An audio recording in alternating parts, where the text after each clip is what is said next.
Sejam muito bem-vindos. Evangelho do Amor. Qual deve ser, então, a nossa atitude para com anjos hoje?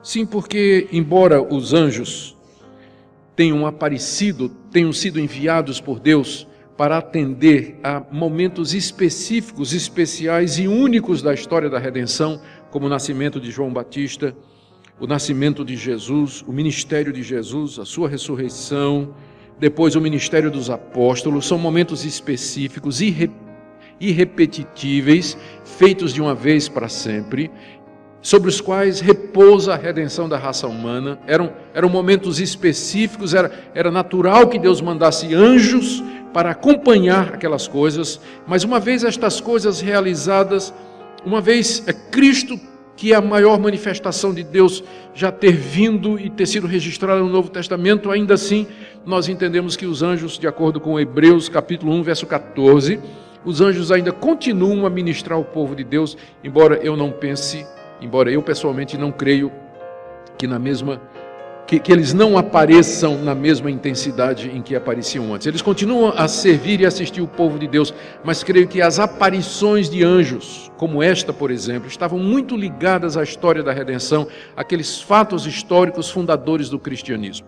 Que anjos continuam hoje a ministrar ao povo de Deus, eu não tenho a menor dúvida. A pergunta é, de que forma e qual deve ser a nossa atitude com relação a eles?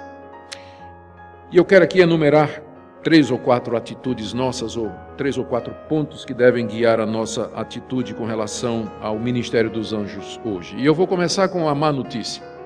A Bíblia nos ensina que uma parte desses anjos, que foram criados por Deus, debaixo da orientação de um anjo que é chamado na Bíblia de Satanás, que significa adversário, se rebelaram contra Deus e se viraram contra Deus, e especialmente contra a raça humana, e usando os poderes com que foram criados, eles agora procuram espalhar o mal, enganar os seres humanos e separá-los de Deus, e destruí-los completamente. A Bíblia não nos dá muitos detalhes dessa rebelião. Nós temos aqui e acolá na Bíblia algum vislumbre do que é que pode ter acontecido. E quando a gente junta os pedaços, a impressão que nós temos é que esse anjo, talvez um arcanjo, um anjo de grande poder, de grande autoridade dentro daquela hierarquia que nós já mencionamos, um desses anjos usando o seu arbítrio, porque parece que estes seres eles foram criados com arbítrio, com capacidade de escolher entre o bem e o mal. Então, liderados por Satanás, por esse anjo, eles então se rebelam contra Deus, numa tentativa que Satanás parece ter feito de se tornar como Deus, ou tomar o lugar de Deus, ou querer ser a coroa da criação de Deus, lugar que estava reservado para o homem. E Deus então o precipita da sua presença, Deus o desqualifica, Deus o rejeita, Deus o castiga com o sofrimento eterno para o inferno, preparado para o diabo e seus anjos, de acordo com a Bíblia. O inferno preparado para o diabo e seus anjos. Então, esses anjos estão condenados por Deus, a punição deles já foi decretada e os aguarda o sofrimento eterno, mas no momento eles ainda não estão no inferno. Eu acho muito engraçado como a imaginação popular, quando vai descrever Satanás, descreve como sendo aquela coisa vermelha, né, com chifre, o rabo na forma de seta e com o tridente na mão, lá no inferno, atormentando as almas. Ele é o rei do inferno. Satanás não está no inferno, ele vai para o inferno, e quando ele for, ele não vai ser o rei do inferno, ele vai para ser atormentado dia e noite eternamente. Ele não está no inferno, ele tem medo desse momento, ele treme diante do momento em que ele vai ser lançado no abismo para todo sempre. É imaginação popular, é filme de Hollywood, onde você vê cenas do inferno em labareda, e lá um diabão vermelho assando as pessoas, né? Futucando as pessoas, torturando as pessoas. Isso não tem nada a ver com a Escritura. O diabo não está no inferno, ele está solto no universo de Deus, por permissão de Deus, dentro dos desígnios insondáveis de um Deus que permite a rebelião da sua criatura, dentro do plano maior que ele concebeu, por motivos que nem sempre são claros para nós. Então, se um anjo lhe aparecer, a primeira coisa que você vai ter dúvida é do bem ou do mal? Que anjo é esse? De que lado ele vem? Porque são anjos. Na aparência são iguais. No poder eles são iguais. São inteligentes, são imortais, são invisíveis. Eles têm o poder de se manifestar. A grande pergunta é, se lhe aparecer um anjo, como é que você sabe se ele é do bem ou do mal? É por isso que no Novo Testamento, a orientação que a Bíblia nos dá é de cautela com a aparição de anjos e desencorajamento de procurar contato com eles. Não há nada no Novo Testamento que nos encoraje a procurar contato com estes seres.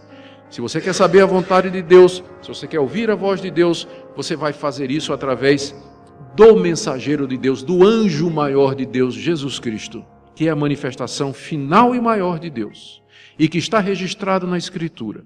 Quer ouvir uma mensagem de Deus? Leia a palavra dele na Bíblia. Em nenhum lugar nós somos encorajados a orar assim, Deus manda um anjo para resolver meu problema. Deus, eu quero ver um anjo, me fala através de um anjo. E em nenhum momento você vai encontrar nas cartas que Paulo escreveu, Pedro, Tiago, João, o autor de Hebreus, você não vai encontrar nenhuma orientação dizendo assim, procure ouvir os anjos, pergunte aos anjos, ou entre em contato com os anjos, ou esteja aberto para a visitação de um anjo. Não há nada na Bíblia sobre isso, ao contrário. Olha o que a Bíblia diz.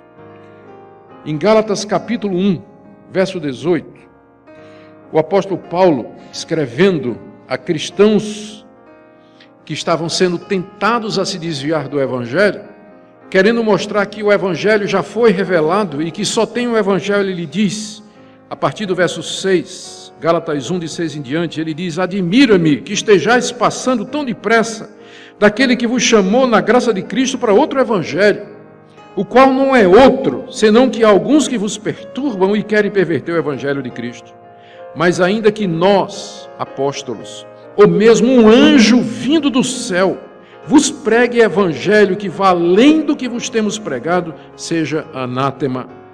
Assim como já dissemos, e agora repito, se alguém vos prega Evangelho que vá além daquele que recebeste, seja anátema. É curioso que Paulo diz aqui, Paulo aventa a possibilidade de que venha um anjo do céu pregar um evangelho diferente. Ele diz, olha, ainda que apareça um anjo vindo do céu, pregando um evangelho que não é esse aqui da Bíblia, seja maldito, esse anjo não é de Deus. Esse anjo não é de Deus. A gente aprende duas coisas aqui. Primeiro, que podem aparecer anjos do céu pregando o Evangelho. Os mormons dizem isso, os muçulmanos dizem isso, testemunhos de Jeová disseram isso. Milhares de pessoas hoje dizem ter visto anjos que trouxeram mensagens e você vai ver que mensagem é coisa contrária à Escritura. Não tem nada a ver com Bíblia, não tem nada a ver com Cristo, não tem nada a ver com a redenção. É outro Evangelho. E as pessoas ficam impressionadas porque foi um anjo, esquecendo que a Bíblia nos adverte, aqui vem o segundo ponto, de que esses anjos, eles se transfiguram em anjos de Cristo. Na segunda carta que Paulo escreveu aos Coríntios, no capítulo 11, ele está advertindo os coríntios porque estavam recebendo falsos profetas com muita facilidade, sem testar se aqueles profetas eram de fato da parte de Deus. Ao que ele diz no verso 13, 2 de Coríntios, capítulo 11, a partir do verso 13, os tais são falsos apóstolos, obreiros fraudulentos, transformando-se em apóstolos de Cristo. E não é de admirar, porque o próprio Satanás se transforma em anjo de luz. Aqui nós aprendemos mais uma coisa a respeito desses anjos maus. Eles têm a capacidade de se transformar em anjo de luz. Eles são anjos de trevas, no sentido de que o alvo deles é espalhar as trevas, o desconhecimento de Deus, a ignorância, o erro religioso e a mentira. Mas eles, quando se apresentam, eles não se apresentam com um rótulo na testa dizendo, eu sou do mal, eu sou um demônio, meu nome é Satanás, meu nome é Legião. Eles não se apresentam assim. Eles se apresentam dizendo, eu sou Gabriel, Deus me mandou para trazer uma mensagem para você. Se alegre. É assim que ele vai aparecer. Como um ser bonito, feições maravilhosas, atraentes, um halo de santidade, asas douradas. ou qualquer outra coisa que você olha e diz assim, isso aqui tem que ser de Deus. Você acha que ele vai aparecer como ele é? Satanás se transfigura em anjo de luz. É assim que ele vem iludindo milhões e milhões de pessoas através da história. Pessoas que vão para centro espírita, invocar os mortos, e os mortos aparecem, mas são os mortos. Pessoas que dizem ter visto entes queridos que morreram, fenômenos estranhos. Eu até penso que esse negócio de aparição de disco voador, que ilude as pessoas e leva essas pessoas para o misticismo, às vezes eu me pergunto se não são anjos do mal, Satanás e seus demônios se manifestando para iludir as pessoas. Há tanta manifestação mística, sobrenatural, esotérica, misteriosa, que iludem as pessoas e as levam para longe. Às vezes até me pergunto se os anjos não têm poder de curar. Curas que são feitas em nome de santo. Gente que invoca santo isso, santo aquilo, recebe uma cura, se torna idólatra e põe no jornal, agradeço a graça alcançada. Quem é que fez aquilo? O anjo, nós vimos aqui que o anjo tem poder de deixar uma pessoa muda. Se tem o poder de deixar uma pessoa muda, será que não pode destrancar também a boca? Ou o ouvido? Ou os olhos? Ou fazer qualquer outra coisa? Não sei. Mas nós estamos lidando com seres poderosos, enganadores, iludem as pessoas, por isso a Bíblia nos adverte. Não procura contar, não há nada na Bíblia sobre isso. Quer ouvir a voz de Deus? Leia a palavra de Deus. Leia a palavra de Deus.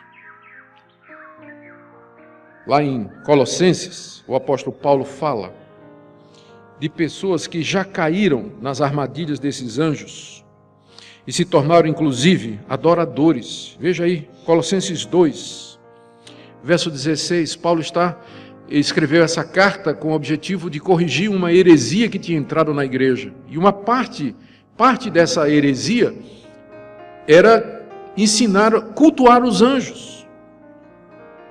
Colossenses 2, 16 em diante, ninguém, pois, os julgue por causa de comida, bebida, dia de festa, lua nova, sábados, porque tudo isso tem sido sombra das coisas que há de vir, porém o corpo é de Cristo. Ninguém se faça árbitro contra vós outros, pretextando humildade, culto dos anjos, baseando-se em visões, enfatuado sem motivo algum na sua mente carnal.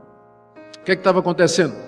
Um anjo me apareceu, tive visões de anjos que trouxeram a verdade, e os anjos disseram que nós temos que adorá-los e cultuá-los para poder chegar a Deus. Essa é a mentira mais antiga desses anjos maus. Não foi isso que o chefe deles disse a Jesus lá no deserto? Mostrou o mundo todo e disse, tudo isso te darei se prostrado me adorares. Esses anjos querem a veneração humana, querem a obediência humana, querem escravizar os seres humanos, querem afastá-los de Deus, querem ser adorados, por isso eles aparecem, eles fazem sinais, manifestações extraordinárias, sonhos, visões, aparições, tudo que eles podem fazer usando os seus poderes para enganar as pessoas. Por isso que a Escritura nos diz, cuidado, porque ele se transfigura em anjo de luz. Cuidado, ainda que aparecer um anjo ensinando um outro evangelho, o que vale é o que está escrito. Cuidado, cuidado. E eu termino então com essa palavra. Eu não sei qual tem sido a sua experiência, o brasileiro é muito místico. Se a gente fizer uma pesquisa, essa pesquisa nos Estados Unidos, né, que é um país que está caminhando rapidamente para a secularização, diz que 57% dos americanos alegam ter visto um anjo ou ter tido um contato com um anjo. Se fizer essa pesquisa no Brasil, eu acho que vai dar 80%. Sei lá o que é que vai dar. Mas o que dói o coração é você ver no meio evangélico gente dizendo que um anjo apareceu e ensinou uma nova doutrina, ensinou uma nova prática.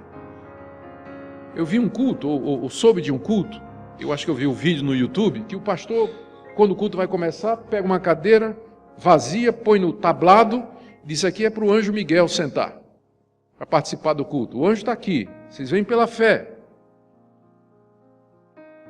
E tantas outras coisas, tanto misticismo, pessoas sendo iludidas, enganadas. E qual é o resultado de tudo isso? É que no final as pessoas se afastam desse livro. vão atrás dessas revelações, dessas manifestações e se esquecem que essa é a palavra de Deus. A mensagem de Deus está aqui. Você quer ouvir a Deus? Lê esse livro, estuda esse livro. Faça dele seu livro de cabeceira, medite nele, estude, ore à medida que você lê. E Deus vai falar com você. Que Ele nos livre do mal, que Ele nos livre dos anjos maus, que Ele nos livre do diabo, como Jesus nos ensinou a orar. Não nos deixes cair em tentação, mas livra-nos do mal. A palavra mal ali, poneros no grego, pode significar do maligno também. É uma oração que nós fazemos também, que Deus nos livre do maligno e das suas tentações. Amém. Se inscreva para receber mensagens da Palavra de Deus para seu coração. Compartilhe essa mensagem para mais vidas serem alcançadas. Que você tenha um dia repleto de paz e de bênçãos vindas da parte de Deus.